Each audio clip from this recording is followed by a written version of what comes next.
ইরাকে এক নাস্তিকের জন্ম হয়েছিল, মাজুসি নাস্তিক মুলহিদ। সে বলে বেড়াচ্ছিল আমি স্রষ্টায় বিশ্বাস করি না, কারণ স্রষ্টা দেখা যায় না। ইরাকের লোকেরা বলল আমাদের একজন ইমাম আছে, নাম নু'মান ইবনে সাবিত। কি নাম? নু'মান ইবনে সাবিত, যাকে আমরা ইমাম আল আযম আবু হানিফা বলেছিলি। সবাই বলল তুমি যে স্রষ্টারে খুঁজে পাও না, আমাদের ইমাম তোমারে স্রষ্টা দেখায়। সুবহানাল্লাহ বলেন। সে বলল ঠিক আছে, তাহলে তোমাদের ইমামরা আসতে বলো। কবে? সামনের জুমাবারে ঠিক ভর দুপুরে, দুপুর 2টার দিকে জুমার নামাজের পরে আমিও আসবো, তোমার ইমামও আসবে, ডিবেট হবে। দেখি আমি স্রষ্টার বিপক্ষে আর তোমাদের ইমাম স্রষ্টার পক্ষে, দেখি কে জিতে যায়। এই ডিবেট দেখার জন্য হাজার হাজার মানুষ এসেছে ইরাকের কুফা নগরীতে। হাজার হাজার মানুষ এসেছে। ওই নাস্তিকও এসেছে যে আল্লাহকে বিশ্বাস করেন, স্রষ্টাকে বিশ্বাস করেন, সবাই এসেছে। আসে না শুধু ইমাম আবু হানিফা। নাস্তিক কয় তগো ইমাম ডরাইছে। কি বলে? তোদের ইমাম ভয় পেয়েছে। উনি এসেছেন 1.5-2 ঘন্টা দেরি করে। 1.5 ঘন্টা দেরি করে যখন উনি আসলেন, নাস্তিক বলে আপনার সাথে কোনো কথা নাই, আপনার তো সময়ের জ্ঞানই নাই, আপনার সাথে কিসের আলাপ? ইমাম আবু হানিফা বললেন ইনদি উযর, আমার ওজর আছে। কি ওজর? তিনি বললেন আমি যখন ঘর থেকে বেরোই আমার বাড়ির সামনে বিশাল এক নদী পড়ে যায়, আর এই নদী পেরোতে আমার নৌকা ব্যবহার করতে হয়। আজকে এসে দেখি নৌকাও নাই, মাঝিও নাই, কিচ্ছু না। কিভাবে পার হবো? হঠাৎ দেখলাম নদীর পাশে বিশাল বড় গাছ, গাছটা হঠাৎ এমনি এমনি 2 টুকরা হয়ে গেল। গাছ থেকে বিশাল কাঠের তক্তা বের হয়ে গেল। তক্তাগুলো অটোমেটিক্যালি জোড়া লেগে নৌকা হয়ে গেল। এই নৌকা মাঝি ছাড়া সা করে আমার সামনে চলে এলো। আমি নৌকায় বিসমিল্লাহ বলে বসে পড়লাম। হঠাৎ নৌকা আমারে টান দিয়ে ওপারে নিয়ে এলো। তারপর আমি আপনার এই ময়দানে ছুটে এসেছি। এই যে গাছ কাটা, তক্তা হওয়া, নৌকা হওয়া, মাঝি ছাড়া চলা, এই প্রসেসিং করতে আমার 2 ঘন্টা সময় লেগেছে। I am extremely sorry for that. আর আসিফ জিদ্দার, আমি দুঃখিত। নাস্তিক নেতা বলে তোকে ইমাম গাঞ্জা খাইছে। ঠিক খাইছে? তোদের ইমাম মজনুন, জুন্না আলাই, মাথার তার সিরা নিয়ে যা। ইমাম আবু হানিফা বললেন ময়দানে আমারে গালি দিলেন কেন? পাগল বললেন কেন? তার সিরা বলে ডাকলেন কেন? মজনুন শব্দ ব্যবহার করলেন কেন? মার্জিত ভাষা ব্যবহার করতে শিখেন। নাস্তিক বলে কেমন কথা আপনি বলেন? শিক্ষিত মানুষ, দার্শনিক মানুষ, জ্ঞানী মানুষ, ইমাম মানুষ, কোন মানুষ ছাড়া, করাত ছাড়া বিশাল বড় বড় গাছ কাটা যায় নাকি? মিস্ত্রি ছাড়া তক্তা বানানো যায় নাকি? মিস্ত্রি ছাড়া তক্তা জোড়া লাগে এমনি এমনি নৌকা হয় নাকি? মাছি ছাড়া পানিতে নৌকা চলে নাকি? ইমাম আবু হানিফা বললেন now you're on the right track. এই তো লাইনে আসছেন আপনি। এই লাইনে আনার জন্য তো এত গল্প, লাইনে আনার জন্যই তো এত স্টোরি আমি মেক করলাম। আপনার কথা থেকেই যদি ধরি, করাত ছাড়া গাছ কাটা যায় না, এমনি এমনি তক্তা হয় না, এমনি এমনি নৌকা হয় না, মাঝি ছাড়া নৌকা এমনি এমনি চলে না, তাহলে আকাশ কেমন করে এমনি এমনি হলো? জমিন কেমন করে এমনি এমনি হলো? দ্বীপ প্রহরের জলজলে সূর্যটা কেমন করে কিরণ দিল এমনি এমনি? আল্লাহু আকবার! কেমন করে নবমণ্ডল ভূমণ্ডল সৃষ্টি হলো? কেমন করে দিন শেষে রাত্রি আসে, রাত্রি শেষে দিন আসে? ওইটা যদি এমনি এমনি না হয়, মহাবিশ্বের এই সুন্দর বসুন্ধরার সব কিছু কেমন করে এমনি এমনি হয়? নাস্তিক কয় হায় হায়, আসলে তো আমি একটা লুকা পাঠা, আসলেই তো আমি হাদারাম, এইভাবে তো ভেবে দেখি নাই। আসলে তো এগুলো এমনি এমনি হয় না। Someone is controlling everything in the world. একটা মহা শক্তিধর মহা এমডি আছে, এমডি ম্যানেজিং ডাইরেক্টর, মহা ব্যবস্থাপক, সব ব্যবস্থাপকদের বড় ব্যবস্থাপক। চিৎকার করে বলেন তিনি কে? বিশাল এক ব্যবস্থাপক আছে, তিনি সব কন্ট্রোল করছেন। এতদিন পর্যন্ত আমি বুঝতে পারি নাই, আমারে মাফ করিয়ে দেন আর পড়িয়ে দেন লা ইলাহা ইল্লাল্লাহু মুহাম্মাদুর রাসূলুল্লাহ সাল্লাল্লাহু আলাইহি সাইয়েদনা ইমাম আবু হানিফার হাতে হাত রেখে শাহাদা বাক্য পাঠ করেছে। সুবহানাল্লাহ পড়ে। ঝিনুকের ভেতর লুকিয়ে থাকে যেমন মতি, ঝিনুকের ভেতর লুকিয়ে থাকে যেমন মতি, কালমা শাহাদাতে আছে আল্লাহর জ্যোতি, কালমা শাহাদাতে আছে আল্লাহর জ্যোতি। সুবহানাল্লাহ। এই জ্যোতি যার হৃদয়ে একবার টাচ করে তার জন্য জান্নাতকে খুলে দেয় কে? এজন্য এই সূরা পড়লে নাস্তিকরা নাস্তিক থাকবে না। নাস্তিকদের জন্য এখানে আল্লাহ মেডিসিন দিয়েছে, কিছু ডোজ দিয়েছেন, আলহামদুলিল্লাহ পড়ে। এই সূরা থেকে আমরা কিছু সময় কথা শুনতে রাজি আছেন তো? সূরার নাম চিল্লায় বলেন কি না? মুলক। মুলক মানে কি? মুলক মানে রাজত্ব, মুলক মানে ক্ষমতা, মুলক মানে পাওয়ার, মুলক মানে কিংডম, মুলক মানে সভরেনিটি। সুবহানাল্লাহ পড়ে। রব্বুল আলামিন বলেন তাবারাকাল্লাযী বিয়াদিহিল মুলকু ওয়া হুয়া আলা কুল্লি শাইইন কাদির। সুবহান সেই সত্তা যার হাতে ক্ষমতা আর তিনি সব বিষয়ে ক্ষমতাশীল। সুবহান। তাবারাকাল্লাযী বিয়াদিহিল মুলক, মহামহিম সে সত্তা, সুবহান সে সত্তা, বিয়াদিহিল মুলকু যার হাতে ক্ষমতা। ক্ষমতা কার হাতে? আল্লাহ। চিৎকার করে বলতে হবে কার হাতে? আল্লাহ। নাকি আমাদের হাতে, না সরকারের হাতে, পুলিশের হাতে, র্যাবের হাতে, মাশরাফির হাতে, হিরো আলমের হাতে? ক্ষমতা কার হাতে? ক্ষমতা শুধুমাত্র একজনের হাতে। চিল্লায় বলেন তিনি কে? আল্লাহ। আল্লাহর হাতে ক্ষমতা, আর তিনি হচ্ছেন সকল ক্ষমতার উৎস, সেন্টার অফ অল পাওয়ার্স। সব ক্ষমতার উৎস কে? নাকি জনগণ? আমরা কিন্তু এটাই শিখি, এদেশে আমাদেরকে রাষ্ট্রীয় ভাবে শিখানো হয় এটা রাষ্ট্রীয় কুপুরি। সকল ক্ষমতার উৎস জনগণ নয়, সকল ক্ষমতার উৎস কে? উনি ক্ষমতার উৎস, তিনি ক্ষমতাশীল, মহা ক্ষমতাধর, কারণ ক্ষমতার সাথে কারো তুলনা নয়। আমাদের কি ক্ষমতা আছে? কথা বলে। বল্লা পোকা কেমন খাইছেন? হ্যাঁ, মৌমাছি কামড়াইছে, মৌমাছি কামড়াইলে চিল্লাচিল্লি শুরু করে, তো কি ক্ষমতা আছে আপনার? বল্লা কামড় মেয়েরা দেয় ধরে, ওটা ধরে তো মারবো, এটাও পারি। কুত্তায় কামড়াইলে আমরা কুত্তারে কামড়াইতেও পারি না। কথা বলেন। আমরা নাকি ক্ষমতার মালিক। পিছন থেকে কেউ যদি বলে হুজুর শাহ, মজা করে বলছি এতই ভাবে, আসলে যদি করে আসতো শব্দ, স্লোগান দেওয়ার বেলায় লিল্লাহে তাকবীর, আল্লাহু আকবার, আমার ভাই তোমার ভাই, কাপায় ফেলা মনামায় ফেলাও। কথা বলেন। আর যদি পেছন থেকে কেউ আওয়াজ করে বলে শাহ, দৌড়। আপনারা কি দৌড় দিবেন? আমরা দিতে দৌড় দিন। কথা কর। চাচা আপনরা জীবন বাঁচানোর জন্য ভয়ে পাগল।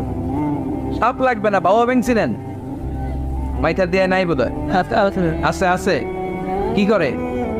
খালি লাফায়। 10টা বাবা ব্যাংক যদি ছেড়ে দেওয়া হয় স্টেজে 2টা, আর বাকি 8টা এদিকে, বাবা ব্যাংক আর কি লাভ দিন? এর সে লাফালাফি শুরু করবো আমরা। কথা বলে। আর আমরা দাবি করি আমরা ক্ষমতার উৎস। কোন ক্ষমতা নাই।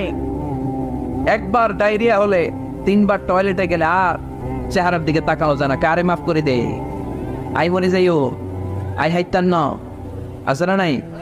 তো পারবেন না কেন? আপনার ক্ষমতার উৎস, আপনি না ক্ষমতার উৎস। আরে আপনার তো কোনোই ক্ষমতা নাই। খুলিকাল ইনসানু দাঈফা, মানুষকে দুর্বল থেকে দুর্বল করে তৈরি করেছে কে? এজন্য রব্বুল আলামিন বলেন তাবারাকাল্লাযী বিয়াদিহিল মুলকু ওয়া হুয়া আলা কুল্লি শাইইন কাদির। সুমহান সেই সত্তা যার হাতে ক্ষমতা। চিল্লায় বলেন ক্ষমতা কার হাতে? আল্লাহ। আমাদের হাতে কোনো ক্ষমতা নাই। আমরা হলাম দুর্বল। আমরা কি দুর্বল? দুর্বলের ঘরে দুর্বল। আমরা যখন জন্মেছিলাম দুর্বল। আমার ছোট্ট একটা মেয়ে আছে, আমি অবাক হয়ে থাকি যে আমিও তাইলে ছোটবেলায় এরকম ছিলাম, না খাওয়ালে খেতে পারে না, পেশাব পায়খানা করে, ঘর নষ্ট করে, বমি করে, দাঁড়াতে পারে না, শুইতে পারে না, লালা পড়তে থাকে, ক্লিন করতে হয়, সব সময় তাকে সার্ভ করতে হয়। কি দুর্বল ছিলাম আমরা। ওই দুর্বলতা থেকে যৌবনের সাময়িক একটা সময় পাই রক্ত গরম। এরকম রক্ত গরম তোমার আগে ছিল না। আগে তুমি দুর্বল ছিলা। তুমি শুধু দুর্বল না, তুমি দুর্বলের ঘরের দুর্বল। আমাদের 14 পুরুষ দুর্বল। চিল্লায় বলেন ঠিক কিনা? কি ক্ষমতা আমাদের? দুর্বল হয়ে দুনিয়ায় জন্মালাম, সাময়িক কিছু সময়ের জন্য যৌবনের শক্তি পেলাম, আবার ওইটার পরে আবার দুর্বল হয়ে গেল।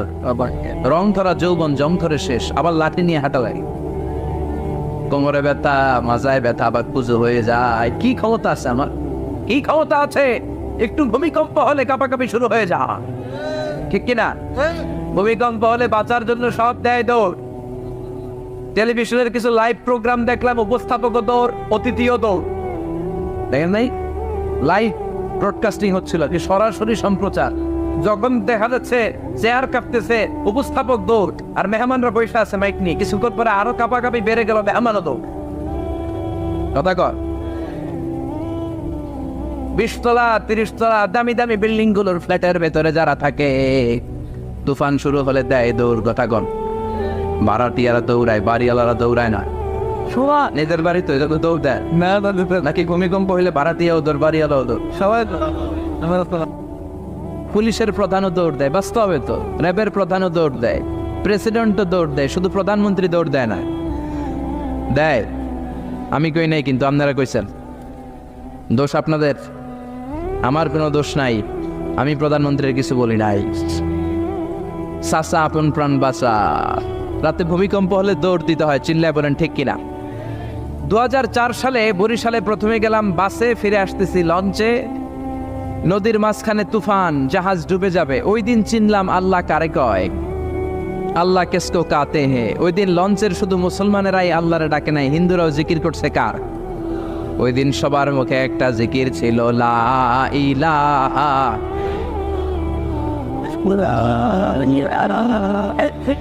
লা ইলাহা ইল্লাল্লাহু মুহাম্মাদুর রাসূলুল্লাহ। লঞ্চের সবাই সেদিন চিৎকার দিয়ে বলছে বাঁচাও। আমি বললাম কে বাঁচাবে? কই হুজুর আপনি বাঁচাবেন। তো তাইলে আমারে বাঁচাইবো কে? কই হুজুর আপনারে বাঁচাইবো আল্লাহ। আসলে বিপদে পড়লে বোঝা যায় আমাদের কোনো ক্ষমতা নাই, ক্ষমতার মালিক হচ্ছেন একজন, তিনি কে?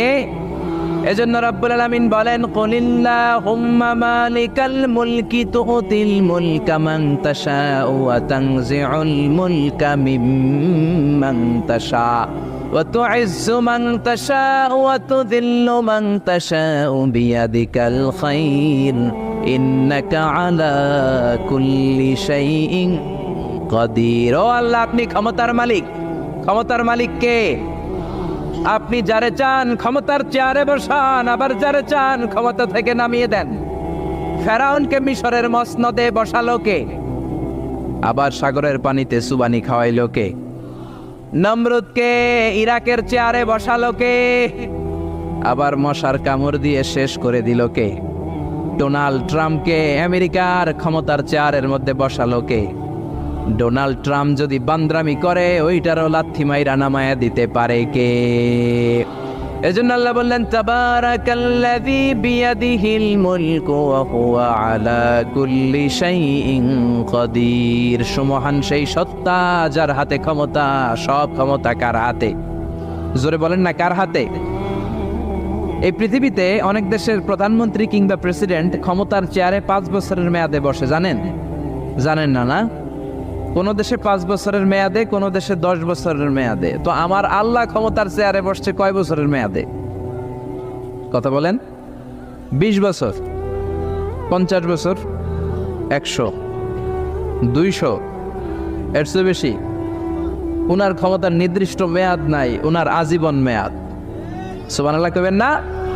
ওয়াল আউয়ালু ওয়াল আখিরু ওয়াল যাহিরু ওয়াল বাতিন ওয়া হুয়া বিকুল্লি শাইইন আলিম।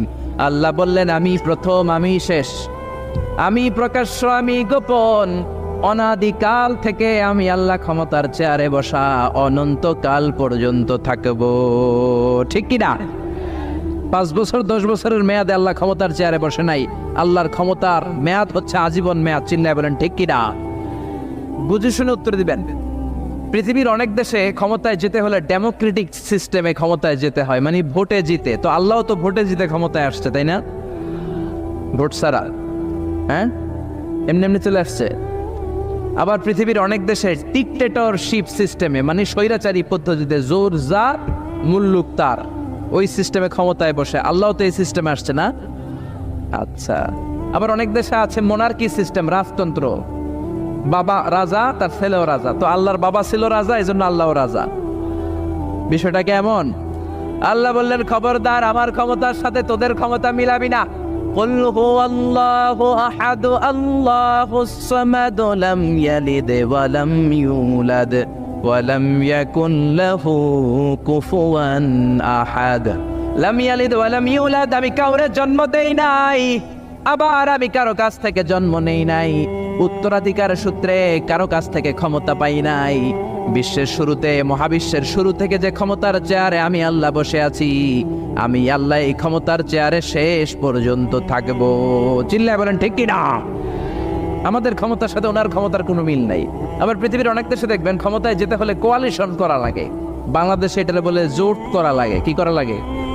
জোটের রাজনীতি বাংলাদেশে আছে না নাই? কথা বলেন, কথা কয় না, মনে হয় কিছু বুঝেই না। জোটের রাজনীতি আছে না নাই? জোট যার বেশি ক্ষমতা তার বেশি, ঠিক কিনা?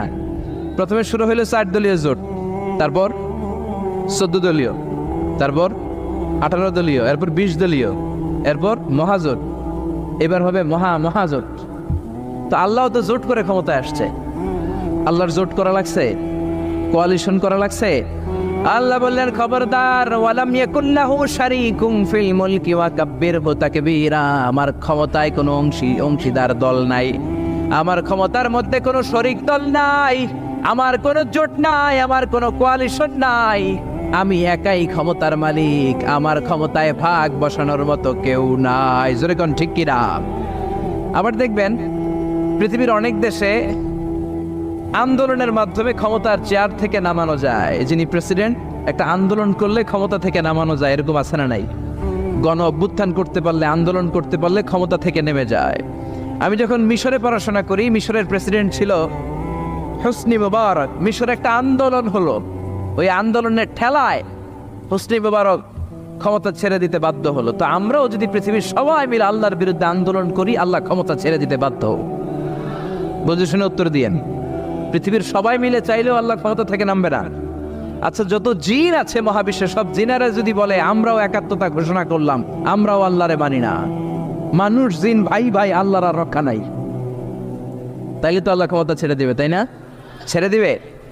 আবার ফেরেশতারাও যদি বলে আমরাও মানি না, মানুষ জিন ফেরেশতা 3 দলীয় জোট। কয় দলীয়? কথা বলেন। মানুষ জিন ফেরেশতা 3 দলীয় জোট করে যদি আল্লাহর ব্যাপারে বিদ্রোহ করি, তাহলে আল্লাহর ক্ষমতা শেষ নাকি? আল্লাহর ক্ষমতা শেষ?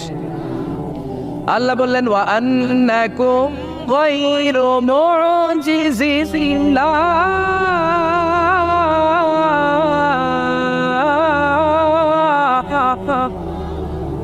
খবরদার, গোটা বিশ্বের সবাই মিলে যদি আমি আল্লাহরে পরাস্ত করতে চাও, গোটা বিশ্বের সবাই মিলে যদি আমি আল্লাহর ব্যাপারে বিদ্রোহ করো, আমি আল্লাহর বিরুদ্ধে যদি আন্দোলন সবাই মিলে তোমরা করো, আমার ক্ষমতার 1 আনাও তোরা কমাতে পারবি না।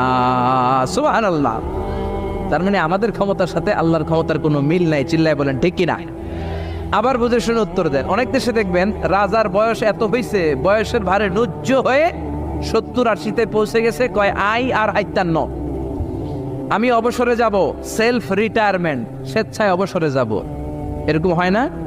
অনেক রাজা, সুলতান, প্রেসিডেন্ট স্বেচ্ছায় অবসরে চলে যায়। তো আল্লাহরও তো অনেক বয়স হয়েছে, এখন আল্লাহর অবসরে যাওয়ার সময় এসেছে। বয়স হয় নাই, এত বছর উনি ক্ষমতা চালায়, এখনো বয়স হয় নাই। উনি ক্লান্ত হয় না? উনার ঘুমে ধরে না? আল্লাহ বললেন খবরদার, লা তাখুযুহু সিনাতু ওয়ালা নাওম। আমার ঘুম নাই, আমার কোনো নিদ্রা নাই, আমার কোনো তন্দ্রা নাই, আমার কোনো ঝিমুনি নাই। ওয়ালা ইয়াউদুহু হিফযুহুমা ওয়া হুয়াল আলিয়ুল আযীম। এই পুরো মহাবিশ্বটা পরিচালনা করতে যে আমি আল্লাহ ক্লান্ত হই না, আমি আল্লাহর তন্দ্রা আসে না, আমি আল্লাহর ঝিমুনি আসে না, আমি আল্লাহর ঘুম আসে না। আমি আল্লাহ একাই মহাবিশ্বের সব ক্ষমতার মালিক, ঠিক কিনা? এজন্য আল্লাহ বললেন তাবারাকাল্লাযী বিয়াদিহিল মুলকু ওয়া হুয়া আলা কুল্লি শাইইন কাদির। সুমহান সেই সত্তা যার হাতে ক্ষমতা। ক্ষমতা কার হাতে? সবাই বলেন না, ক্ষমতা কার হাতে? নাকি আপনাদের হাতে? আর কোনোদিন বলবেন জনগণ সকল ক্ষমতার উৎস? আর কোনোদিন বলবেন সকল ক্ষমতার উৎস হচ্ছে একজন, তিনি কে? আওয়াজ করে বলতে হবে, তিনি কে? আমরা বললাম আল্লাহ, বুঝলাম আপনি ক্ষমতার মালিক। আর কিসের মালিক বলেন? আল্লাহ বললেন আল্লাযী খালাকাল মাউতা ওয়াল হায়াতা লিয়াবলুয়াকুম আইয়ুকুম আহসানু আমালা ওয়া হুয়াল আজিজুল গফুর। আমি শুধু ক্ষমতারই মালিক নই, আমি এমন আল্লাহ, যে আল্লাহ জীবন তৈরি করলাম, যে আল্লাহ মরণ তৈরি করলাম। আমি জীবনেরও মালিক, মরণেরও মালিক। আমাদেরকে জীবন দিয়েছে কে? মরণ দিয়েছে কে? আমাদের প্রাণ ভিক্ষা দিতে পারে কে? নাকি আপনাদের রাষ্ট্রপতি? আপনাকে রাষ্ট্রপতি তো নাকি প্রাণ ভিক্ষা দেয়, দেয় না? আরে রাষ্ট্রপতিরও তো প্রাণ ভিক্ষা দিবে আল্লাহ। চিল্লায় বলেন ঠিক কিনা? আল্লাহ বললেন, আমি এমন আল্লাহ, আল্লাযী খালাকাল মাউতা ওয়াল হায়াতা লিয়াবলুয়াকুম আইয়ুকুম আহসানু আমালা। তোমরা কে কেমন আমল করো এটা দেখার জন্য আমি জীবন বানালাম, মরণ বানালাম, আর জীবন মরণের মাঝখানে তৈরি করলাম রূহ। রূহ তৈরি করলাম। কি তৈরি করলাম? রূহ মানুষ তৈরি করতে পারে না, রূহ তৈরি করতে পারে একজন। তিনি কে? মানুষ কম্পিউটার তৈরি করতে পারে, প্লেন বানাতে পারে, রকেট বানাতে পারে, রোবট বানাতে পারে, সুফিয়া খালারে বানাতে পারে, কিন্তু রূহ বানাতে পারে না। সুফিয়া খালারে চিনেন? আপনারাও চিনেন? আফা, মেয়েদের মতো লিপস্টিক দেয়া হয়েছে ওর ঠোঁটে, মেয়ের আকৃতি দেয়া হয়েছে, অবয়ব দেয়া হয়েছে। সুফিয়া রোবটটাকে দেখে আমার প্রতিবন্ধী মনে হলো। এমনে তাকায়, এমনে করে, এমনে করে, এমনে করে, আর ভেতরে সফটওয়্যারে সব সেট করে দেয়া, যেটা রিমোট কন্ট্রোলে চাপে ওই অনুযায়ী বলে। চিল্লায় বলেন ঠিক কিনা? যারা এই সুফিয়াকে বানিয়েছে, কিয়ামতের দিন আল্লাহ বলবে, এই সুফিয়ার ভেতরে রূহ দে, এই সুফিয়ার ভেতরে রূহ দে। যারা এই সুফিয়া নিয়ে পৃষ্ঠপোষকতা করেছে, বিদেশ থেকে দেশে এনেছে, সবাইকেই আল্লাহর সেদিন বিচারের ট্রাইব্যুনালের, সুপ্রিম কোর্টের কারাগারে কাঠগড়ায় আসামি হয়ে দাঁড়াতে হবে। চিল্লায় বলেন ঠিক কিনা? এজন্য আল্লাহ ডেকে বললেন, গোলাম, আমি জীবন বানালাম, মরণ বানালাম, জীবন মরণের মাঝখানে বানালাম রুহু। এই রুহু থাকলে তুমি জিন্দা, রুহুটা না থাকলে তুমি হয়ে যাও মুর্দা। এই যে মিজানুর রহমান আজারি কথা বলতেছে, হাসে, হাত নাড়ে, কথা বলে, কারণ রুহু আছে। এই রুহুটা বের হয়ে গেলে লাশ হয়ে পড়ে যেতে হবে। চিল্লায় বলেন ঠিক কিনা? মক্কার কাফিরেরা বলল, আব্দুল্লাহর বেটা মুহাম্মদ, রুহু কাকে বলে আমাদের বলো। রুহু দেখতে কেমন, কেমন করে দেহের মধ্যে রুহু ঢুকে, কেমন করে রুহুটা দেহ থেকে উড়াল দেয়। এই রুহুর ব্যাপারে তথ্য দিতে পারলে কালিমা পড়ে সবাই মুসলমান হয়ে যাব। আপনারা রুহু দেখছেন কেউ? আপনার দাদা যে মারা গেল, বাবা যে মারা গেল, রুহুটা যে উড়াল দিল, দেখছেন? কালার কেমন, সাইজ কতটুকু, ওজন কতটুকু, দেখতে কেমন? আমরা কেউ রুহু দেখেছি? চিল্লায় বলেন দেখেছি? বিশ্বনবীরে বলা হলো, আব্দুল্লাহর বেটা মুহাম্মদ, রুহু কারে বলে যদি বলতে পারো কালিমা পড়বো। বিশ্বনবী বলতে পারে না, কারণ বিশ্বনবী মন গড়া কোনো কথা বলেন না। আকাশ থেকে গ্রিন সিগন্যাল আসলে তবেই বলেন, ঠিক কিনা? বিশ্বনবী আল্লাহ তাআলার পক্ষ থেকে গ্রিন সিগন্যাল পাওয়ার জন্য উপরে তাকিয়ে রইলেন। আয়াত নাজিল হয়ে গেল, يسألونك عن الروح قل الروح من أمر ربي وما أوتيتم من العلم إلا قليلا। ও নবী, লোকেরা আপনারা জিজ্ঞেস করে রূহ কাকে বলে, মা হুয়া রূহ, হোয়াট ইজ দ্য স্পিরিট? আপনি বলে দেন রূহ হলো আল্লাহর পক্ষ থেকে স্পেশাল অর্ডার। আল্লাহর অর্ডারে এই রূহটা দেহের মধ্যে ঢোকে, আবার আল্লাহর অর্ডারে রূহ বের হয়ে যায়। আল্লাহু আকবার। এই রুহুটা মানুষের দেহে ঢুকে কার অর্ডারে, আবার বের হয়ে যাবে কার অর্ডারে? পৃথিবীর যত বিজ্ঞানীরা আছে সবাই মিলেও কি একটা রুহু বানাতে পারবে? জোরে বলেন না, রুহু বানাতে পারবে? আল্লাহ চ্যালেঞ্জ করে বললেন, ওমা উতীতুম মিনাল ইলমি ইল্লা কালিলা। তোমাদেরকে একেবারে যত সামান্য কিঞ্চিত জ্ঞান দিয়ে আমি তৈরি করেছি, তোমাদের এই লিমিটেড জ্ঞান দিয়ে রুহু বানানো যাবে? ইউনাইটেড স্টেটস অফ আমেরিকা একজন মেডিকেল সায়েন্টিস্ট এই চ্যালেঞ্জ গ্রহণ করলো। সে চ্যালেঞ্জ গ্রহণ করে বলল, আমি রুহু বের করে ছাড়ব। কি বের করব? রুহু। আমেরিকার ওই মেডিকেল সায়েন্টিস্ট সে চ্যালেঞ্জ করে বলল, আমি রুহু বানাবো। কি বানাবো? উত্তর দিতে হবে কিন্তু, কি বানাবো? রুহু বানাবো। কেমন করে রুহু বের হয় এটা আবিষ্কার করে আমি নোবেল প্রাইজ জিতবো, নোবেল লরেট হব। 7 বছর সে গবেষণা করলো মুমূর্ষু রোগীদের নিয়ে। মুমূর্ষু রোগী নিয়ে বসে থাকে, কখন রুহুটা বের হবে, রুহু ধরার জন্য বসে থাকে। কিন্তু 7 বছরে হাজার হাজার মুমূর্ষু রোগীর দেহ থেকে রুহু উড়াল দিয়েছে, কিন্তু রুহু ধরতে পারে নাই। সুবহানাল্লাহ কইবেন না? আচ্ছা, এইবার তার মাথায় একটা চিন্তা আসলো, না এই পন্থায় হাঁটলে তো হবে না, আমি একটা কাজ করি, বুলেট প্রুফের গ্লাস দিয়ে একটা ছোট্ট গ্লাসের রুম বানাই, ওই গ্লাসের ভেতরে মুমূর্ষু রোগী ঢুকাইয়া দিব। বুলেট প্রুফ চিনেন তো? মানে গুলি মারলেও গুলি ঢুকবে না। আমাদের মাননীয় প্রধানমন্ত্রী, রাষ্ট্রপতি মহোদয়, ওনারা যে গাড়িগুলো চালায় এগুলো কিন্তু বুলেট প্রুফ, জানেন? গুলি মারলে গুলি ঢুকে না। তো উনি বুলেট প্রুফ গ্লাস দিয়ে, টেম্পার্ড গ্লাস দিয়ে ছোট্ট একটা রুম বানালেন, কাচের গ্লাস। উনি মনে মনে ভাবলেন, মুমূর্ষু রোগী যদি এই কাচের গ্লাসের ভেতরে ঢুকাই, যেহেতু বুলেট প্রুফ, কিছু ঢুকেও না, বাইরে হয় না, রুহু বাইরে কেমনে দেখি। তো কাচের গ্লাস বানিয়ে তার টিমের সবাইকে বলল, আইসিইউ থেকে একটা মুমূর্ষু রোগীকে ধরে আনো, আজকে আমি রুহু ধরে ছাড়ুম। তো মুমূর্ষু রোগীকে আনা হয়েছে ইন্টেন্সিভ কেয়ার ইউনিট থেকে, তাকে কৃত্রিম অক্সিজেন দিয়ে লাইফ সাপোর্টে রাখা হয়েছে। মেডিকেল টিমের প্রধান বলে, এই লোকটারে এই বুলেট প্রুফ গ্লাসের যে ছোট্ট রুম, এটার ভিতরে ঢুকানোর আগে চেক হিজ বিপি, তার বিপি মাপ, ব্লাড প্রেশার মাপ। তো মেপে দেখে ঠিক আছে। ওজন মাপ, বলে ওজন মাপা হলো, ওজন হচ্ছে 80 কেজি, 80 কিলোগ্রাম। কত কেজি? 80। সবাই বলেন কত কেজি? 80 কেজি। এবার মেডিকেল টিমের প্রধান বলে, মুমূর্ষু রোগীটার ভিতরে ঢুকিয়ে দে। ঢুকানো হলো। এবার সে বলল, লাইফ সাপোর্ট খুলে ফেল। সবাই বলে, স্যার লাইফ সাপোর্ট খুলে ফেললে তো মরে যাবে। মেডিকেল টিমের প্রধানকে মারার জন্যই তো আনছি, এটার না মারলে আমি রুহু পামু কেমনে? এটা রুহুটা তো বের করতে হবে দেহ থেকে। তো যেই কথা সেই কাজ, ঢুকানো হলো, লাইফ সাপোর্ট খুলে ফেলা হলো। লোকটা গ্লাস ফিটিং করা রুমের ভেতরে ছটফট করতে করতে দুনিয়া থেকে বিদায় নাই। এবার মেডিকেল টিমের প্রধান রুহু খুঁজতেছে। দুনিয়া থেকে বিদায়, তার মানে তো রুহু বের হয়ে গেছে, কিন্তু রুহু আর খুঁজে পায় না। গ্লাসের এই দিকে তাকায়, ওই দিকে তাকায়, নিচে উপরে, ডানে বায়ে, সামনে পেছনে, কোথাও রুহু নাই। রুহু খুঁজে পাওয়া যায় না। সে ভাবলো, আমি গ্লাসের দরজাটা খুলে হাত দিয়ে এরকম বাইং মাছ যেমনি হাতায়, এরকম হাতাইলে হয়তো রুহু পাবো। তো কাচের গ্লাস খুলে হাত দিয়ে এরকম হাতানো শুরু করলো। হাতাতে হাতাতে পুরো গ্লাস ফিটিং করা রুমের ভিতরে সব খুঁজে ফেললো, কিন্তু রুহু খুঁজে পাওয়া যায় নাই। লোকটাকে বের করা হলো। উনি বললেন, চেক হিজ বিপি, বিপি মাপতো। সবাই বলে, স্যার এটা তো ময়রা ভূত হয়ে গেছে, এখন তো বিপি নাই। বিপি বুঝেন তো, ব্লাড প্রেশার। এই যে ধাক্কাটা, অলিন্দ নিলয়, সিস্টলিক ডায়াস্টলিক, জন্মের পর থেকেই আমাদের এই যে দম নেয়া আর দম ছেড়ে দেওয়ার খেলাটা আছে না নাই? কথা বলেন। এই যে ফুসফুস দম নেয়, দম ছেড়ে দেয়। শীতের রাতে আপনি কম্বল গায়ে দিয়ে ঘুমায় যান, আপনার দমও কি ঘুমায় যায়? আপনার দম ঘুমাইলে তো আপনি ঠুস। আয় রে মানুষ রঙিন ফানুষ, দম ফুরাইলে তবু তো ভাই কারোরই নাই একটুখানি। আয় রে মানুষ রঙিন ফানুষ, রঙিন ফানুষ, আয় রে মানুষ। পড়েন আল্লাহু আকবার। এবার মেডিকেল টিমের প্রধান বলে, চেক হিজ বিপি, বিপি মাপ। সবাই বলে, বিপি নাই, কিন্তু ওজন আছে না নাই? মরার পরেও তো একটা লাশের ওজন থাকে কি থাকে না? এবার মেডিকেল টিমের প্রধান বলে, চেক হিজ ওয়েট, ওজন মাপ। এবার ওজন স্কেলে সরানোর পরে দেখা গেল লোকটা মরার আগে ছিল 80, এখন হয়ে গেছে 78 কেজি। কয় কেজি? মরার আগে লোকটা ছিল কয় কেজি?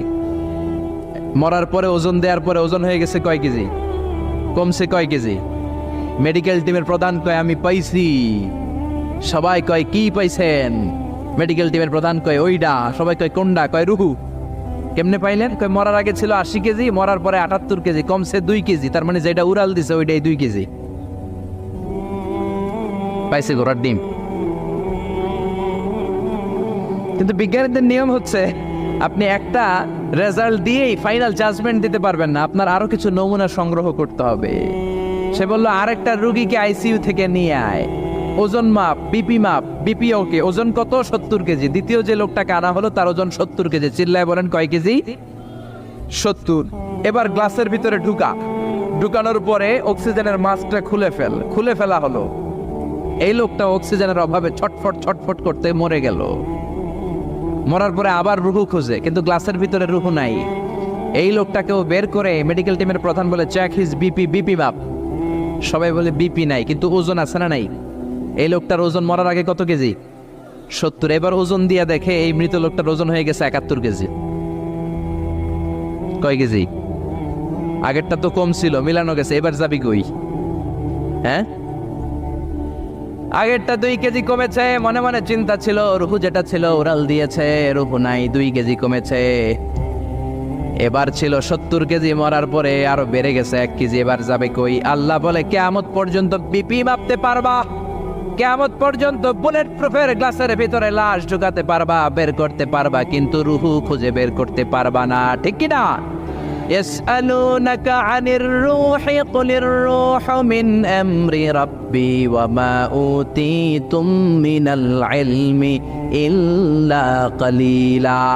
নবী লোকেরা আপনার রুহের ব্যাপারে জিজ্ঞেস করে, আপনি সোজা সাপটা লোকদেরকে বলে দেন, রুহু হলো আমার আল্লাহর আদেশ মাত্র। আল্লাহর আদেশে দেহে ঢুকে, আল্লাহর আদেশে বের হয়। পৃথিবীর কোনো মানুষ রুহু খুঁজে বের করতে পারবে না, সে বের করতে পারে নাই। কারণ মানুষ মরে গেলে এক একজনের দেহের অবস্থা এক এক রকম। কারো হাতটা টাইট হয়ে যায়, খিচুনি দিয়ে দেহের সবকিছু জমাট বেঁধে যায়, ওজন কিছু বেড়ে যায়। আবার কারো দেহটা ফেসফেসে হয়ে যায়, দেহের পেটের ভেতরে যত গ্যাস ছিল এগুলো বের হয়ে দেহটা পাতলা হয়ে যায়। পাতলা হোক আর ভারী হোক, ওইটা মেজারমেন্ট করে রুহু খুঁজে বের করা যায় না। চিল্লায় বলেন ঠিক কিনা?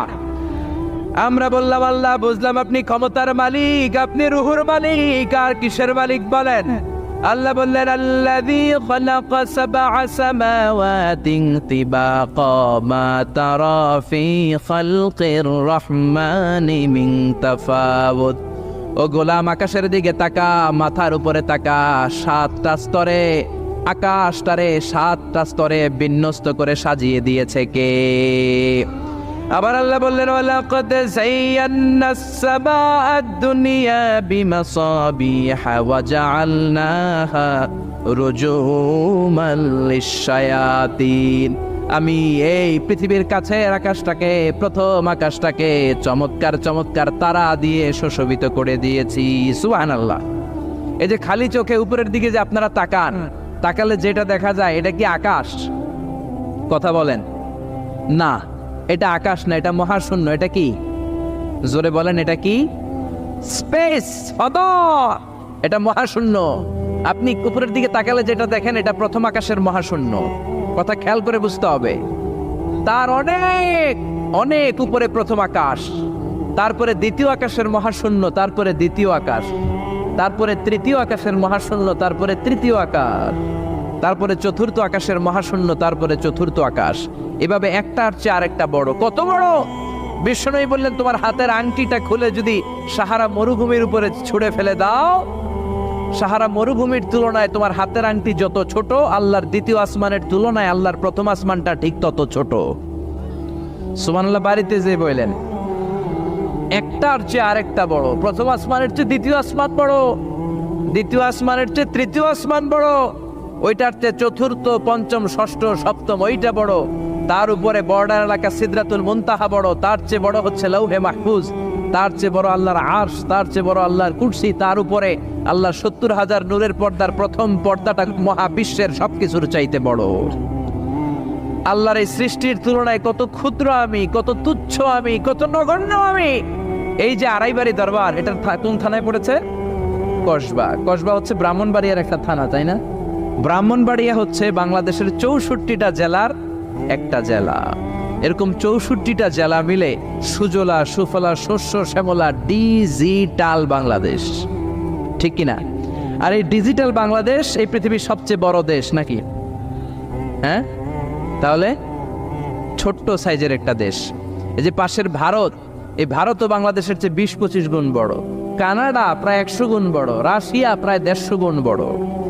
এরকম 200টা দেশ নিয়ে পৃথিবীর 30 ভাগ স্থল, বাকি 70 ভাগ শুধু হানি আর হানি। বুঝতে পারছেন? 30 ভাগ হচ্ছে স্থল, বাকি 70 ভাগ জল। এই পুরোটা মিলে আমাদের পৃথিবী। এই পৃথিবী হচ্ছে সৌরজগতের খুব ছোট্ট সাইজের একটা গ্রহ।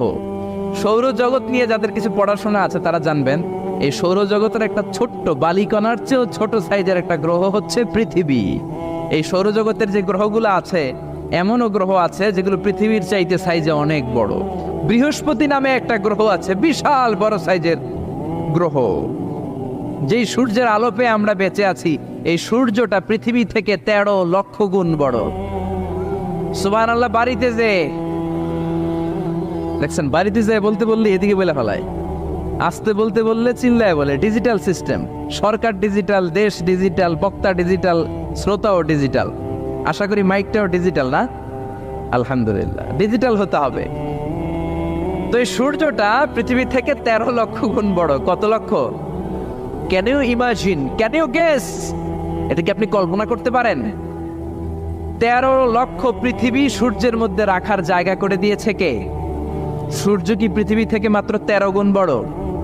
1300 গুণ, 13,000 গুণ, 13 লক্ষ গুণ।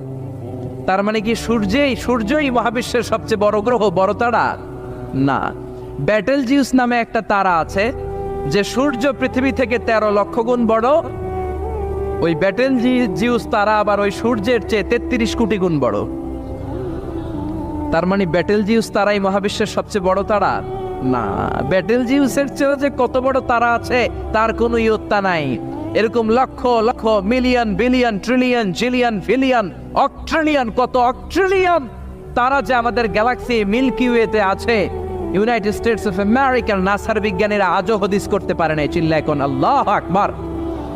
সূর্যের পরে পৃথিবীর সবচেয়ে কাছের তারার নাম হচ্ছে প্রক্সিমা সেন্ট্রাই, তারপরে আলফা সেন্ট্রাই এ, আলফা সেন্ট্রাই বি, ইটা ক্যারিনা, ব্যাটেলজিউস একটার চেয়ে আরেকটা বড়। আসেন এই শীতের রাতে আমরা সূর্যের পরে পৃথিবীর সবচেয়ে কাছের যেই তারা প্রক্সিমা সেন্ট্রাই, এই শীতকালের একটা পিকনিক করে আসি ওখান থেকে। প্রক্সিমা সেন্ট্রাইতে আমরা পিকনিক করতে যাবেন? ওখানে যদি আমরা শীতকালীন পিকনিক করতে যাই তাহলে আমাদের কত সময় লাগবে? ছোট্ট একটা আইডিয়া দেই তো। আমরা যে পিকনিকে যাব, যারা যারা হাত তোলেন, কিভাবে যাইবেন? গাড়িতে? কেন? প্লেনে? রকেটে? হ্যাঁ, রকেটে যাইতে হবে, প্লেনে যাওয়া যাবে না। কারণ বর্তমান বিশ্বে সবচেয়ে দ্রুতগামী যে প্যাসেঞ্জার প্লেন আবিষ্কার হয়েছে এটার নাম হচ্ছে বোম সুপারসনিক। কি নাম? Bomb supersonic. বোম আফ্রিদি না, আবার বোম সুপারসনিক। এটা ঘন্টায় চলে 1300 কিলোমিটার বেগে। এটা দিয়েও যাওয়া যাবে না, কারণ কোনো প্যাসেঞ্জার বিমান দিয়ে এই যে মাধ্যাকর্ষণ শক্তি এটাকে ডিঙানো যায় না। আমাদেরকে যেতে হবে রকেট দিয়ে। কোন রকেট দিয়ে যাব? যে রকেট দিয়ে নীল আর্মস্ট্রং, এডউইন অলড্রিন আর মাইকেল কলিন্স 1969-এ চাঁদে নেমেছিল। ওই রকেটটার নাম হচ্ছে অ্যাপোলো 11। যারা যারা হাত তুলছেন একটু নামটা মুখস্থ রাখেন, অ্যাপোলো 11। তাহলে আপনি ঘুরে আসলে লোকেরা জিজ্ঞেস করতে পারে কোন রকেটে গেছিলেন, তখন বলতে হবে না অ্যাপোলো 11-এ গেছিলাম। তো ঠিক আছে, যারা যারা হাত তুললেন তারা আর আমি এখন পৃথিবী থেকে সবচেয়ে কাছের যে তারাটা প্রক্সিমা সেন্ট্রাই তার নাম, ওইখানে পিকনিকে যাব। তো এই যে রকেটটা দিয়ে যাব অ্যাপোলো 11, এটা কত দ্রুত চলে এটা আগে শোনেন। এই অ্যাপোলো 11 সেকেন্ডে চলে 11 কিলোমিটার বেগে, মিনিটে চলে 660 কিলোমিটার বেগে, আর ঘন্টায় চলে 39,000 কিলোমিটার বেগে। সুবহানাল্লাহ, মজা করে কইতে পারলেন না? 39,000 কিলোমিটার বেগে ঘন্টায় চলে। আচ্ছা, বাংলাদেশ থেকে আমেরিকা কত কিলো হবে? 8-10,000 কিলো। তার মানে এই রকেটটা দিয়ে বাংলাদেশ থেকে আমেরিকায় 1 ঘন্টায় 4 বার আসা যাওয়া করা যাবে। সুবহানাল্লাহ পড়েন। তো যারা যারা হাত তুলেছেন, আসেন আমরা এই রকেট দিয়ে পৃথিবীর সবচাইতে কাছের তারা প্রক্সিমা সেন্ট্রাইতে শীতকালের পিকনিকে যাব। কিন্তু যাবেন যে কত সময় লাগবে এটাও তো জানার দরকার আছে না নাই? যেই রকেটটা অ্যাপোলো 11 ঘন্টায় চলে কত হাজার কিলোমিটার বেগে? 39,000 কিলোমিটার বেগে। 39,000 কিলোমিটার বেগে ছুটে এরকম একটা রকেট দিয়ে যদি পৃথিবীর সবচেয়ে কাছের তারায় আমরা পৌঁছতে চাই, আমাদের 1,15,000 বছর লেগে যাবে। কেন ইমাজিন? আপনি কল্পনা করতে পারেন যে রকেটটা ঘন্টায় ছুটবে আপনাকে নিয়ে 39,000 কিলোমিটার বেগে, ওই রকেটটা দিয়ে পৃথিবীর সবচেয়ে কাছের যে তারাটা ওইটাতে পৌঁছতে আমাদের 1,15,000 বছর লেগে যাবে। তার মানে আল্লাহ যদি বলে যা আজারি কি আর করবি, তোর যখন এত শখ হয়েছে, যারা যারা হাত তুলছে তোরে আর ওদেরকে আমি 1,15,000 বছর হায়াত দিয়ে দিলাম। তা আমরা যদি যাইতে শুরু করি, বাকি যারা হাত তোলা নাই এরা মরে ভূত হয়ে যাবে। শুধু এরা না, এদের নাতিপুতিও মরে শেষ, আমাদের নাতিপুতিও শেষ।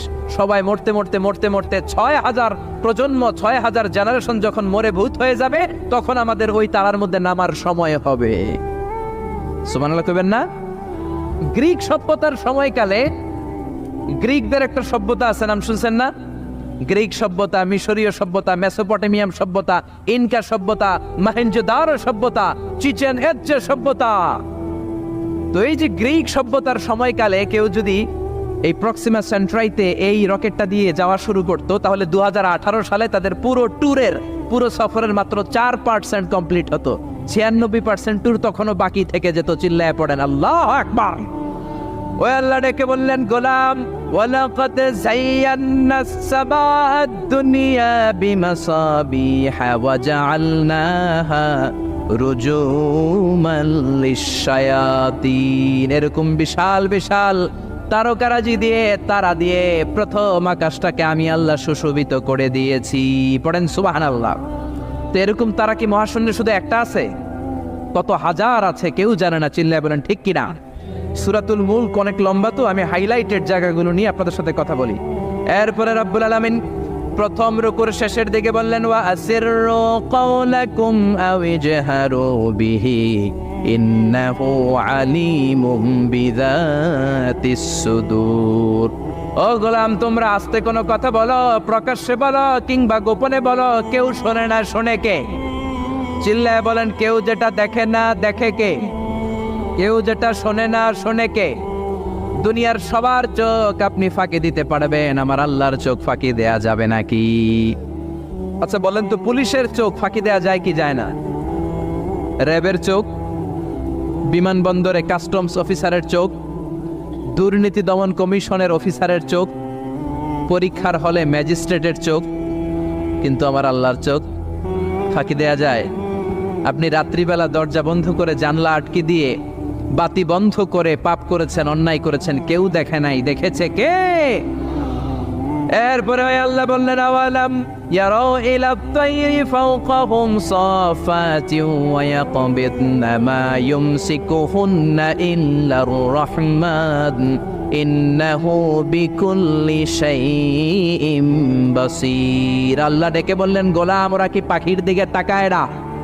আওয়ালাম ইয়ারাউ ইলা তাইর, ওরা কি পাখির দিকে নজর করে না? ফাওকাহুম সাফাতিন ওয়া ইয়াকবিদ, যেই পাখিগুলো ওদের মাথার উপর দিয়ে উড়ে বেড়ায়, যেই পাখিগুলো ওদের মাথার উপরে ডানাগুলো মেলে দেয়, আবার ডানাগুলো ছাপটে জমিনের মধ্যে নেমে আসে, ওরা কি পাখির দিকে তাকায় না? কেউ যদি পাখি নিয়ে গবেষণা করে সে নাস্তিক হতে পারে। আপনি যদি পাখি নিয়ে রিসার্চ করেন আপনি নাস্তিক হতে পারবেন না। এজন্য আল্লাহ তাআলা পবিত্র আল কোরআন আল কারীমের অনেক জায়গায় পাখির কথা বললেন, পাখি দিয়ে আল্লাহ দৃষ্টান্ত দিলেন। সুলাইমান আলাইহিস সালামকে আল্লাহ তাআলা একটা স্পেশাল পাখি দিলেন, ওটার নাম হচ্ছে হুদহুদ। 1000 মিটার উপর থেকেও তার এই পাখির চোখে মেগাপিক্সেল এত বেশি ছিল, জমিনের দিকে নজর করেই জমিনের কত ফুট নিচে মিষ্টি পানি আছে এই পানির সন্ধান সে সুলাইমান নবীকে দিয়ে দিত। সুবহানাল্লাহ পড়েন। কত কিসিমের, কত ধরনের, কত রং বেরঙের পাখি যে আল্লাহ পৃথিবীতে বানিয়েছেন তার কোনো ইয়ত্তা নেই। হামিং বার্ড নামে একটা পাখি আছে, নর্থ আমেরিকাতে পাওয়া যায়, পৃথিবীর সবচেয়ে ছোট্ট সাইজের পাখি। এটা যখন প্রাপ্ত বয়সে পৌঁছে এই পাখিটার সাইজ হয় মাত্র 3 ইঞ্চি। কয় ইঞ্চি? পৃথিবীর সব পাখি সামনের দিকে উড়ে, আর এই হামিং বার্ড সামনেও যেমনি উড়ে পিছনের দিকে উঠতে পারে। সুবহানাল্লাহ কইলেন না? এই পাখিটা প্রতি সেকেন্ডে তার পাখা ঝাপটায় 80 বার। কয়বার? আমি আপনি আমাদের হাতগুলো 1 সেকেন্ডে ঝাপটাতে পারবো কয়বার? 4 বার, সবচেয়ে বেশি হলে 5 বার। আর এই পাখিটা প্রতি সেকেন্ডে তার ডানা ঝাপটায় 80 বার। চিল্লায় এখন সুবহানাল্লাহ। আলপিন সুইফট নামে একটা পাখি আছে, সাউথ ইউরোপের আল্পস পর্বতমালার পাশে এই পাখিগুলো পাওয়া যায়। গোটা বিশ্বে এটাকে সুইফট বার্ড বলে, সুইফট বার্ড। এই সুইফট বার্ড একবার শূন্যে উড়াল দেওয়া শুরু করলে 8 মাস উড়ন্ত অবস্থায় থাকতে পারে। আবার কোনো প্রয়োজনে পৃথিবীতে নেমে আসে, আবার উড়াল দিলে আবার 8 মাস, আবার নেমে আসে, আবার উড়াল দিলে আবার 8 মাস। সুবহানাল্লাহ পড়েন। হোমা বার্ড নামে একটা পাখি আছে, যে পাখিটা উড়ন্ত অবস্থায় ডিম পেড়ে দেয়, আর ওই ডিম জমিনে পড়ার আগেই উড়ন্ত অবস্থায় শূন্যে থাকতে ওই ডিম ফুটে বাচ্চা বেরোয়, ওই বাচ্চাও আবার শূন্যে উঠতে শুরু করে দেয়। এজন্য রব্বুল আলামিন বলেন, আওয়ালাম ইয়ারাউ ইলা তাইরি ফাওকাহুম সাফাতিন ওয়া ইয়াকবিদ মা ইউমসিকুহুন্না ইল্লার রাহমান ইন্নাহু বিকুল্লি শাইইন বাসীর। নাস্তিকগুলো কি পাখির দিকে নজর করে তাকায় না? কেমন করে তাদের উপর দিয়ে পাখাগুলো মেলে দিয়ে তারা উড়ে বেড়ায়। সাফাতিন ওয়া ইয়াকবিদনা, পাখাগুলো ডানাগুলো মেলে দেয়, আবার ডানা ঝাপটায়। এই পাখিগুলোকে শূন্যে কেউ ধরে রাখে নাই, ধরে রেখেছে একজন, তিনি হলেন আমার আল্লাহ। তিনি কে? এই যে পাখিগুলো শূন্যে উড়ন্ত অবস্থায় থাকতে পারে, ওদেরকে শূন্যে উড়ন্ত অবস্থায় রাখলো কে? জোরে বলেন কে? ছোট্ট হাঁসের বাচ্চা পৃথিবীতে আসার সাথে সাথে কেমন করে পানিতে সাঁতার কাটে? কে এই হাঁসের বাচ্চারা শিখালো যে তোর টানা ঝাপটাতে হবে, পা নাড়াতে হবে? শিখালো কে? গাভীর পেট থেকে বাছুর বের হয়েই গাভীর ওলানের মধ্যে ঢু মারে। কে ওরে শিখালো ওই জায়গায় ঢু দে, ওইখানে ঢু মারলেই তোর রিজিক বেরোবে? কে শিখালো? সুবহানাল্লাহ কইতে মন চায় না? এজন্য আল্লাহ বললেন ওরা কি পাখির দিকে তাকায় না? পাখির দিকে তাকালে তো পৃথিবীর কোনো মানুষ নাস্তিক থাকতে পারে না। পাখিকে আরবিতে কি বলে বলেন তো দেখি? হ্যাঁ, কি? তয়ের। হ্যাঁ, তয়ের। আর বিমানকে আরবিতে কি বলে কে জানেন? তয়ের, তয়রান, তয়ের একই জিনিস। বিমান আরবিও যা, পাখি আরবিও তা। Birds and aeroplane maintain the same flying mechanism while flying. পাখি আর বিমান যখন আকাশে উড়ে একই সিস্টেমে উড়ে, এজন্য এই পাখির উপর রিসার্চ করে বিমান আবিষ্কার হয়েছে। সুবহানাল্লাহ পড়েন। কিন্তু আফসোসের বিষয় হচ্ছে আমরা বানাতে পারি নাই, এটা বানিয়েছে ইহুদিরা। উইলভার রাইট অর উইল রাইট দুই ভাই মিলে বিমান বানিয়েছে 1903 সালে। ইউনাইটেড স্টেটস অফ আমেরিকার নাগরিক এই দুই ভাই মিলে তারা বিমান বানিয়ে ফেললো। আমরা বানাতে পারি নাই। আমরা আছি মদ আর নারী নিয়ে, আমরা আছি হিন্দি সিনেমা নিয়ে, আমরা আছি মারামারি নিয়ে, আমরা আছি কাফের ফতুয়া দেয়া নিয়ে, আমরা আছি তর্কাতর্কি নিয়ে, জি বাংলা নিয়ে, স্টার জলসা নিয়ে, কিরণমালা নিয়ে। চিল্লায় বলেন ঠিক কিনা? স্টার জলসা হায়ারে জিহি বাংলা, নষ্ট করলো হয়ে আমার সোনার বাংলা। স্টার জলসা হায়ারে জিহি বাংলা, নষ্ট করলো হয়ে আমার সোনার বাংলা। ঠিক কিনা? কেমন করে পরকিয়া করতে হবে, শাশুড়ি বউয়ের মধ্যে কেমন করে কুটনামি লাগাতে হবে, এগুলো ট্রেনিং জি বাংলা, স্টার জলসা, হিন্দি সিনেমার ভেতরে আছে না নাই? আমরা এগুলো নিয়ে ব্যস্ত, কাফের ফতুয়া দিয়ে নিয়ে ব্যস্ত। কথায় কথায় আমাদের মুখ দিয়ে বেরোয় তুই কাফের, তুই 3 কারণে কাফের, তুই 5 কারণে কাফের, তুই 6 কারণে কাফের। এই কাফের মরলে এই কাফেরকে যেখানে কবর দেয়া হবে ওই কবরের উপর যে ঘাস উঠবে, ওই ঘাস যে গাভী খাবে, ওই গাভীর দুধ যে খাবে ওইটাও কাফের। এরকম ফতোয়া আছে না নাই? তো আমরা এই ফতোয়াবাজি নিয়ে ব্যস্ত। উইলভার রাইট আর অরভিল রাইট কোরআনের এই আয়াতের উপর রিসার্চ করে, গবেষণা করে এরা দুইজন বিমান বানিয়ে ফেললেন। এই দুই ভাই পাহাড়ের মধ্যে শুয়ে কত পাখি যে দেখেছে, কত পাখির ছবি যে এঁকেছে, কত পাখির মোশন অ্যান্ড মুভমেন্ট নিয়ে তারা গবেষণা করেছে। করতে করতে করতে এই দুই ভাই বিমান বানিয়ে ফেলেছে। তবে এখনকার মতো এত উন্নত বিমান নয়, ছোট্টখাট্ট বিমান, একটু উড়ে আবার ধপাস করে জমিনে পড়ে, একটু উড়ে আবার ধপাস করে জমিনে পড়ে। সর্বপ্রথম ফ্রান্সের এক শহর থেকে আরেক শহরে পৃথিবীর প্রথম প্যাসেঞ্জার বিমান এক শহর থেকে আরেক শহরে ল্যান্ড করেছে। এই তো মানুষের স্বপ্ন বাস্তবায়িত হয়ে গিয়েছে। এতদিন মানুষ শুধু দেখতো হায় রে পাখি উড়ে, আমরা উঠতে পারি না। এখন পাখির চেয়েও আরো দ্রুত বেগে আমরা উড়ি, ঠিক কিনা? এই যে আপনারা হজে যান, কিভাবে যান? প্লেনে যান। প্লেনে যান তো বুঝলাম, উড়ে উড়ে যান না? পাখি আর কত দ্রুত উড়ে, পাখির চেয়েও দ্রুত বেগে আমরা উঠতে পারি। চিল্লায় বলেন ঠিক কিনা? এই বিমান আবিষ্কার হওয়ার আগ পর্যন্ত পৃথিবীর সব দেশের ছিল শুধু সেনাবাহিনী আর নৌবাহিনী। বিমান আবিষ্কারের পর শুরু হয়ে গেল বিমান বাহিনী। এখন সব স্বাধীন দেশের বিমান বাহিনী আছে না নাই? Air force, military.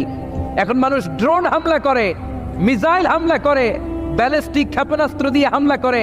United states of America little boy and fat man নামে দুইটা পারমাণবিক বোমা দিয়ে জাপানের হিরোশিমা নাগাসাকিকে ধ্বংস করে মেসাকার করে দিয়েছে। এমন ভাবে ধ্বংস করেছে, তারপরে কয়েক প্রজন্ম যারাই জন্ম নিত জাপানের হিরোশিমা নাগাসাকিতে বিকলাঙ্গ হয়ে জন্মাতো। হয় হাত নাই, নয় পা নাই, নয় চোখ নাই, নয় ঠ্যাং নাই। চিল্লায় বলেন ঠিক কিনা?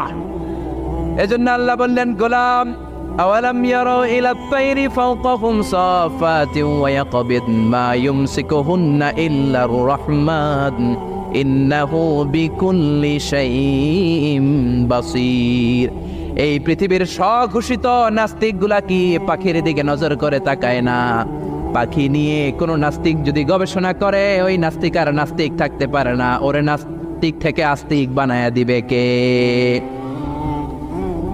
এরপর আল্লাহ বললেন, আম্মান হাযাল্লাযী ইয়ারযুকুকুম ইন আমসাকা রিজকাহু বাল্লাজ্জু ফী উতুইন ওয়া নুফুর। আল্লাহ বললেন, ও গোলাম, আমি আল্লাহ রিজিক দেই, আমি আল্লাহ যদি তোদের রিজিক বন্ধ করে দেই, কে আছে তোদের রিজিক দিতে পারে? রিজিক দেওয়ার মালিক কে? পৃথিবীতে যত খাবার আছে সব খাবারগুলো যদি নষ্ট হয়ে যায়, আমাদেরকে খাবার দিবে কে? ঘুম থেকে উঠে দেখলেন কোথাও কোনো খাবার নাই, বাজারে ফলমূল নাই, বিস্কুট নাই, আলু নাই, সিঙ্গারা নাই, কিচ্ছু নাই, ক্ষেতের মধ্যে কোনো ফসল নাই, গাছের মধ্যে ফুল ফল কিচ্ছু নাই। এরকম যখন অবস্থা হয়ে যাবে, আল্লাহ যদি রিজিকগুলো দেয়া বন্ধ করে দেয়, আপনাদেরকে রিজিক দিবে কে? খাদ্য দিবে কে? নাকি আপনাদের খাদ্যমন্ত্রী? আপনাদের খাদ্যমন্ত্রীও রিজিক দিতে পারবে না, প্রধানমন্ত্রী? জোরে বলেন। এজন্য আল্লাহ বললেন, ওমা মিন দাব্বাতিন ফিল আরদি ইল্লা আলাল্লাহি রিজকুহা।